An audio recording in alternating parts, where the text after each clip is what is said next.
Web series story express presents the affair. जैसे जैसे ये कहानी आगे बढ़ती गई है, नए नए किरदार इससे जुड़ते गए। धीरे धीरे ही सही, पर उनकी भी इम्पोर्टेंस बढ़ती गई। शेरा भी इस कहानी में महत्ता रखने लगी है। कहानी के पहले हिस्से में आज शेरा की कहानी बयां होगी। वो लॉर्ड बुद्धा को बहुत मानती है। उनकी मूर्ति के सामने फिलहाल वो प्रेयर कर रही है। उसने अपनी प्रार्थना में कहा, मैं अपनी सांसों को हमेशा याद रखूंगी। हर तरह से मैं एक अच्छी माँ बनूंगी। उसने अपने बेबी का नाम एडी रखा है। वो एडी का रोना नहीं रोक पाती।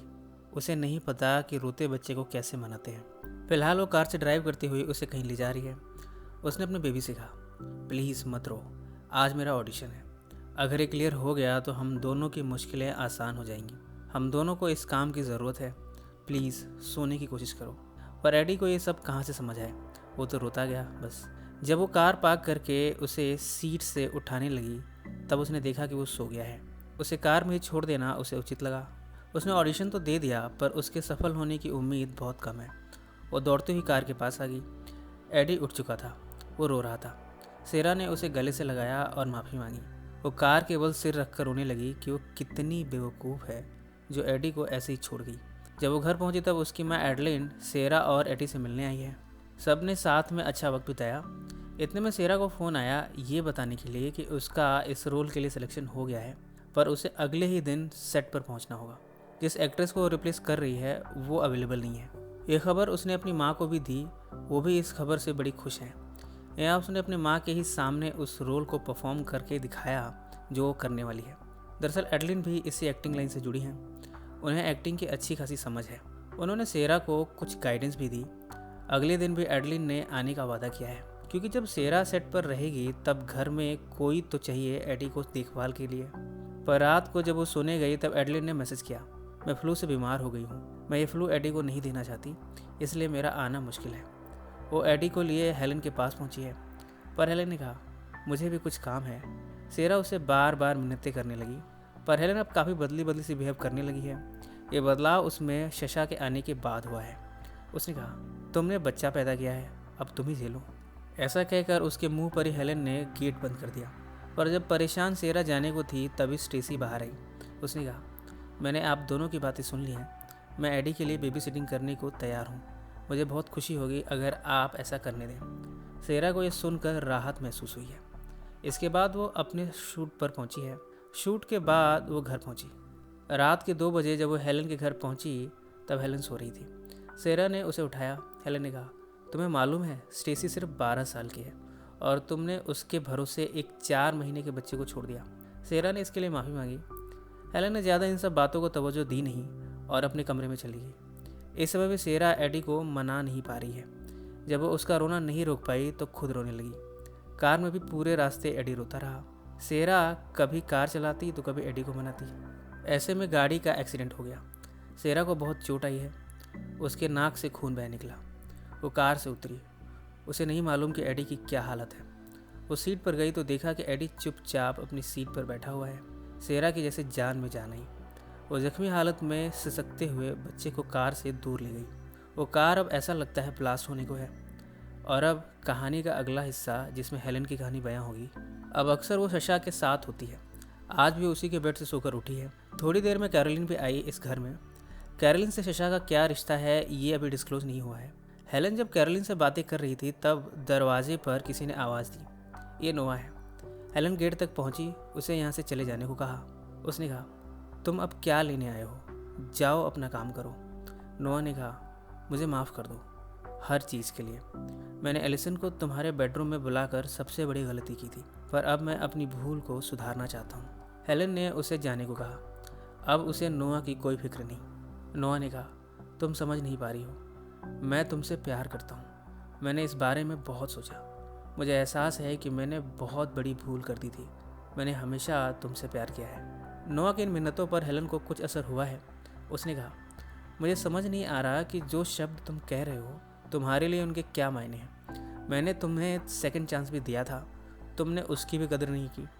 मैं सबसे बड़ी बेवकूफ़ ही होंगी अगर मैं तुम्हारे पास फिर से आ गई तो। अब मुझे तुम्हारे प्यार की कोई ज़रूरत नहीं है। ये मुझे बहुत डराता है, सिर्फ दर्द देता है। अब तुम यहाँ से चले जाओ। नोआ इसके बाद हार मानकर चला आया। घर में हेलन को प्रिया ने ताना मारा, मेरे बेटे को मरे अभी वक्त ही कितना हुआ है और तुमने नया बॉयफ्रेंड भी बना लिया। जिस सभ्यता से मैं आती हूँ वहाँ विधवा औरतें सफ़ेद साड़ी पहनती हैं, कम से कम 1 साल तक तो पहनती ही हैं। हेलन ने जवाब दिया, पर यहाँ अलग है, हम ब्लैक पहनते हैं। क्या आपको कुछ और भी कहना है? जवाब सुने बिना ही यहाँ से वो चली गई और अब वो पहुँची है शशा के यहाँ। यहाँ शशा की बेटी क्रिस्टिना बाहर बैठी है। वो हेलन के साथ अंदर चली आई, पर शशा को ये पसंद नहीं आया। शशा क्रिस्टिना को बेटी का दर्जा नहीं देता। दरअसल वो शशा के फियांसे की डॉटर है। क्रिस्टिना ने कहा, डैड वो मर गई है, पर मैं तो जिंदा हूँ। क्रिस्टिना अभी रिहैब से लौटी है। शशा ने पूछा, तुम्हें कितना चाहिए? क्रिस्टिना ने कहा, मुझे पैसे नहीं चाहिए, मुझे तो बस आपके पास रहना है। शशा ने आगे भी कहा, अच्छा तो तुमने मेरी आर्ट को क्यों चुराया था? इस पर क्रिस्टिना का जवाब था, क्योंकि वो मेरी माँ की थी। शशा ने फिर से पूछा, तुम्हें कितना चाहिए? इस बार क्रिस्टिना ने जवाब दिया, $25,000। शशा ने उसे चेक दे दिया और क्रिस्टिना इसे लिए चली गई। हेलन ये सारा तमाशा देख रही थी। क्रिस्टिना के जाते ही शशा हेलन पर भड़का, उसे अंदर आने देने के लिए। शशा ने ड्रिंक लेते हुए बताया, वो हर 6 महीने बाद ऐसा करती है और ऐसा प्रिटेंड करती है कि उसे एक बाप की ज़रूरत है, और वो कोई रिहैब में नहीं थी, वो तो बस बाली गई थी। मैं उसकी खबरें लेता रहता हूँ। हेलन तुम समझने की कोशिश करो, कई बार फैमिली ही हमें नीचे गिराने की कोशिश करती है। हेलन उसके करीब गई और उसे संभालने की कोशिश की। शाम को जब दोनों एक पार्टी में गए तब यहाँ नोआ की पुरानी असिस्टेंट आई है, ईडन। उसकी और हेलन से बातचीत हुई। शशा भी इनकी बातें सुन रहा था। पार्टी के बाद जब हेलन घर पहुंची तब प्रिया उसे डांटने पहुंची। उसने कहा, विक का भाई आया था तुमसे मिलने, पर तुम तो पार्टीज अटेंड करने में बिजी हो। मेरे बेटे ने जीवन में एक ही गलती की और वो हो तुम। हेलन ने इन सब के लिए माफ़ी मांगी, पर प्रिया पर इसका कोई फर्क नहीं पड़ा। प्रिया ने कहा, तुम्हें सिर्फ लोगों को बेवकूफ़ बनाना आता है। पहले विक को बनाया, अब किसी और को बना रही हो, और इन सब के पहले किसी और को बनाया होगा। हेलन को ये सारे शब्द पसंद नहीं आए, पर उसने प्रिया से कुछ नहीं कहा। और अब कहानी का अगला हिस्सा, जिसमें जोनी की कहानी बयां होगी। वो इस समय कोल और गैब्रियल के कब्र के आगे बैठी है। फ़ोन करके उसने पॉल से अपने बच्चियों का हाल लिया। यहाँ एक शख्स उसे घूर रहा था। जोनी ने कहा, इस तरह किसी को स्टेयर करना अच्छी बात नहीं। कौन हो तुम? उसने अपना नाम बताया, ईजे। वो साइकिल से जाने लगी, पर यह पुरानी साइकिल चलने का नाम नहीं ले रही, लिहाजा उसे ईजे का लिफ्ट का ऑफ़र कबूल करना पड़ा। जोनी एक कोस्टल इंजीनियर है। वो ईजे के साथ समंदर के एक तट पर पहुंची। अपने काम को कंप्लीट करने के बाद जोनी ने अपनी साइकिल को ईजे की कार से छुड़ाया और जाने को हुई। ईजे ने कहा, तुम्हारी माँ एलिसन यहीं पास के तट पर मरी थी। जोनी को इन सब से हैरानी हुई है। उसने पूछा, क्या तुमने उनके मौत की सच्चाई पता की है? ईजे ने कहा, पुलिस रिपोर्ट तो इसे सुसाइड कहती है। जोनी ने पूछा, तुम मेरी इस केस में हेल्प कर सकते हो? ईजे इसके बाद जोनी को वहाँ लाया है जहाँ पुलिस रिकॉर्ड की बहुत सी फाइलें रखी हैं। यहाँ बहुत सी फैमिली ट्री की जानकारी है इस एरिया की। कोल की भी फाइल है जब वो अरेस्ट हुआ था। ईजे इस ऑफिस की देख रेख का काम करता है। जोनी बड़ी उत्सुकता से अपनी माँ एलिसन की फ़ाइल ढूंढ रही है। थोड़े टाइम में ईजे ने खुद ही एलिसन की फ़ाइल निकालकर जोनी को थमा दी।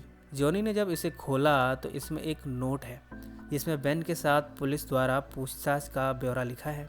नोआ का बयान भी लिखा है। इस फाइल में कई जगह एलिसन को डिप्रेशन का शिकार लिखा गया है। इस फाइल को देखकर जोनी को भी यकीन हो गया है कि हाँ, एलिसन ने सुसाइड ही किया था। वो वापस अपने घर पहुंची। यहाँ डस्टबिन उलट पुलट कर रखा हुआ है। वो चीज़ें गायब है जिसे जोनी ने सुबह घर में से निकाल कर इसमें फेंका था। कुछ तस्वीरें अभी भी पड़ी हुई हैं। ईजे ने इन्हें उठाकर जोनी को दिया और कहा, यकीन नहीं आता कि औरत खुदकुशी भी कर सकती है। जोनी ने ईजे से कहा, अब तुम जा सकते हो। जोनी तो घर के अंदर चली गई, पर अभी भी ईजे घर के बाहर ही खड़ा है। उसने जोनी को वीडियो कॉल करके दिखाया कि वो उसके घर के बाहर ही है। अब रात के समय में दोनों पास के समंदर के किनारे पहुंचे हैं। यहाँ से चांद पूरा और बेहद खूबसूरत दिखता है। आज पूर्णिमा की रात है। ईजे ने कहा, मुझे माफ़ करना, ये सच है कि मैं तुम्हें स्टॉक कर रहा हूँ, पर मैं तुम्हारी हेल्प भी करना चाहता हूँ। मुझे तुम्हें वो फाइल ऐसे नहीं देनी चाहिए थी। तुम्हें एलिसन के बारे में ये सब जानकर तकलीफ हुई होगी। तुमने इतनी छोटी उम्र में अपनी माँ को खो दिया। जोनी ने कहा, मेरी माँ को हमेशा मरने की ख्वाहिश थी। जिस रात वो मरी थी उस रात को ऐसा ही पूर्ण चंद्रमा निकला था। मैं अपनी दादी के साथ थी। उस रात भी मैं पूर्णिमा को देखना चाहती थी, पर मेरी दादी ने मुझे नहीं जाने दिया क्योंकि तूफान बहुत तेज़ था। तभी जोनी ने अपना एडवांस टेक्नोलॉजी वाला चश्मा लगाया। इस चश्मे को पहनने के बाद उसने आदेश दिया चश्मे को कि वो अलग अलग टाइम का चांद और उसकी पोजीशन दिखाए। दरअसल जिस समय में जॉनी है वहाँ टेक्नोलॉजी काफ़ी आगे निकल चुकी है। तो यहाँ के जिस घाट पर एलिसन की लाश मिली थी उस समय मून की कंडीशन के हिसाब से समंदर में ज्वार नहीं बल्कि भाटा आया होगा। हम आपको बताते चले कि चांद पृथ्वी का चक्कर लगाते हुए जब पृथ्वी के बेहद नज़दीक आता है तब अपने ग्रेविटेशनल फोर्स से पृथ्वी को अपनी तरफ खींचता है। ऐसे में ज़मीन पर तो उतना असर नहीं पड़ता, पर समंदर की लहरें ऊपर की तरफ उठती हैं। इसे ज्वार कहा जाता है और लहरों के पीछे जाने को भाटा कहा जाता है। तो जिस समय एलिसन की मौत हुई उस समय ज्वार नहीं बल्कि भाटा था, यानी पानी बहुत नीचे था।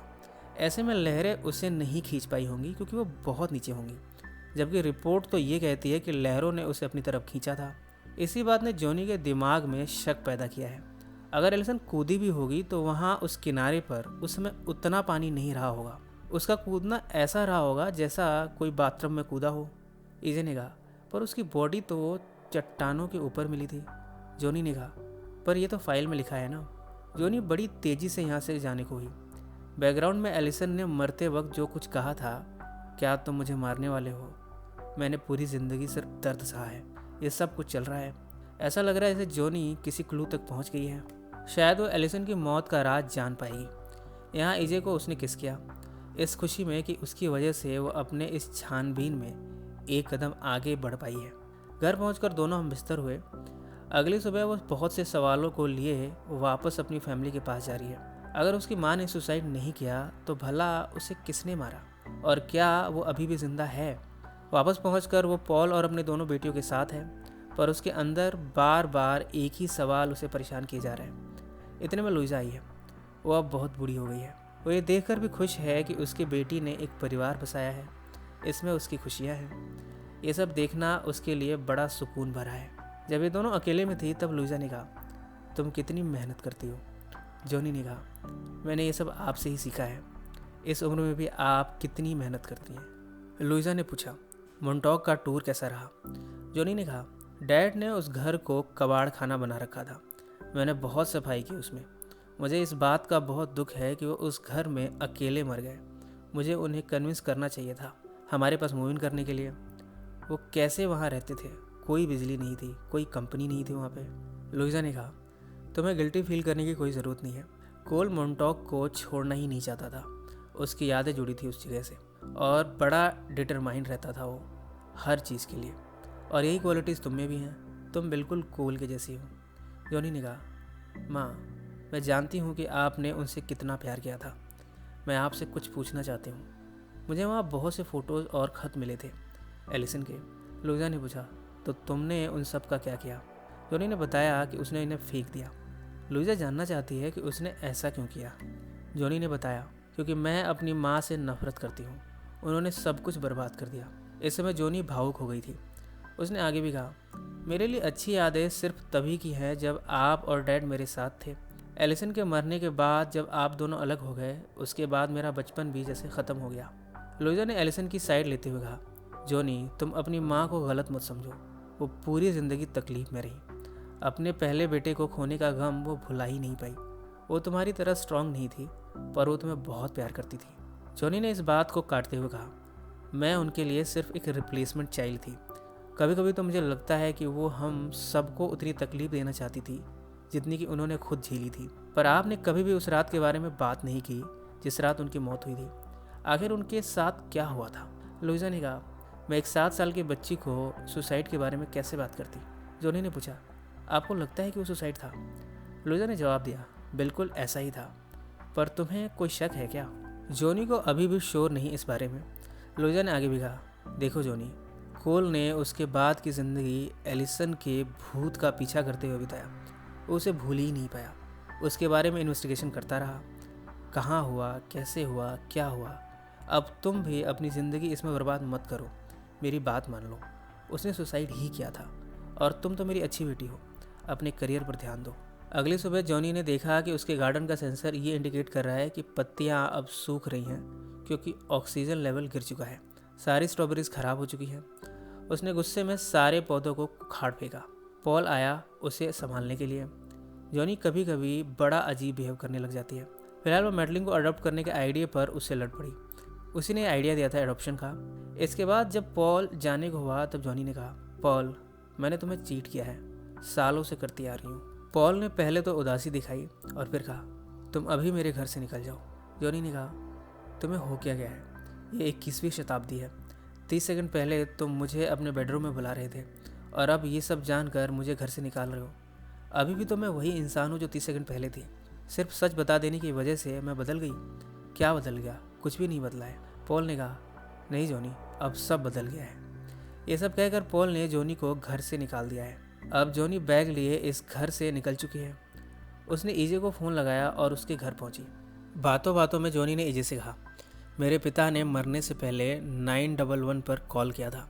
एएमटी वालों ने यह बताया कि उनकी डेड बॉडी उनके बेड के पास फ्लोर पर मिली थी। वो उस समय चिल्ला रहे थे। मैंने उनकी ऑटोप्सी से पता किया। उन्होंने मरने से पहले थोड़ा वक्त लिया और मैंने भी उन्हें छोड़ दिया, जैसे मेरी माँ ने उन्हें छोड़ दिया था। ईजे ने इसके बारे में पूछा कि आखिर हुआ क्या था। जॉनी ने कहा, मेरी माँ ने किसी शादीशुदा आदमी नोआ को चुराया था उसकी बीवी से। मेरे पिता कभी इससे उबर नहीं पाए। उन्होंने मेरी स्टेप मदर से शादी तो की, पर कभी वो फिर से प्यार कर ही नहीं पाए, सिर्फ रिश्ता निभाया। और जब मेरी माँ मरी तब वो और टूट गए और फिर मेरी स्टेप मदर ने उनसे सेपरेशन कर लिया। उसके बाद तो जैसे मैं और मेरे डैड अकेले ही रहे। वो मुझे वर्मोंट लेकर चले गए। उन्होंने वहाँ एक छोटा सा घोड़ों का फार्म खोला, पर कभी दोबारा शादी नहीं की, किसी को डेट भी नहीं किया। उन्होंने सिर्फ मुझे पालने में अपना सारा ध्यान लगाया। और जब मैं कॉलेज के लिए तैयार हुई तब वो वापस मॉन्टॉक चले गए। पर उनका प्यार मेरे लिए घुटन से भरा हो गया था। मुझे हमेशा एक बेटी से बढ़कर एक माँ की तरह उनके साथ रहना पड़ता था। इतने ज़ख्म थे उनके अंदर कि मैं उन्हें भरती रही। मेरी माँ ने उन्हें बहुत चोटें दी थी। वो कभी भी उनसे उबर नहीं पाए। जब वो मरे तब 72 साल के थे। अभी भी ऐसा लगता है कि एलिसन मुझ में है, मुझे पजेस करती है। मैं हमेशा अपने आप को मारने की सोचती हूँ इन सब वजहों से। मैं उन्हीं की तरह अजनबियों के साथ वायलेंट संभोग करती हूँ। मैं सिर्फ काम और संभोग यही करती हूँ। मेरा परिवार भी उजड़ गया है उस औरत की वजह से। मैंने अपनी पूरी लाइफ अपने आप को एलिसन का ऑपोजिट बनाने में लगाया है, पर मैं फेल हो गई हूँ। मैं एलिसन बन ही गई। ईजे ये सब कुछ सुनते जा रहा था। वो ये सब सुनकर हैरान है कि बाहर से इतनी खूबसूरत दिखने वाली जॉनी कितने दर्द में डूबी हुई है। उसने जॉनी से कहा, पर तुम्हारी माँ ने सुसाइड नहीं किया था। जॉनी ने कहा, मुझे नहीं पता, शायद उन्होंने किया हो। बाथटब में भी तो लोग मरते हैं ना, और वो मरना भी तो चाहती थी। ईजे ने जॉनी को संभालते हुए कहा, तुम अपने पिता के बारे में क्या कह रही थी कि वो एलिसन को लेकर तकलीफ में थे? अब तुम मेरी बात सुनो। इसके बाद वो एक बॉक्स लाया है। उसने कुछ आर्टिकल्स दिखाए हैं जॉनी को। उसने कहा, तुम्हारे पिता को बेंजामिन क्रूज पसंद था, राइट? अब तुम मेरी थ्योरी सुनो। मैंने तुम्हारे पिता का इंटरव्यू कई बार लिया है। वो मेरे बहुत क्लोज थे। हो सकता है कि उन्होंने किसी से इसके बाद प्यार किया हो, तभी तो वो मॉन्टॉक में ही रहना चाहते थे। और तुम क्यों उन्हें लेकर परेशान हो रही हो? वो तो जा चुके हैं। जॉनी ने किसी भी संभावना से इनकार नहीं किया। उसने कहा, पता नहीं है बेंजामिन क्रूज का क्या राज है। ईजे ने कहा, हो सकता है बेंजामिन क्रूज कोल का बॉयफ्रेंड रहा हो। कोल ने इसके बाद उसी के साथ वक्त बिताया हो, तभी तो पुलिस की इस फाइल में बेंजामिन क्रूज का नाम है, उसकी तस्वीर भी है।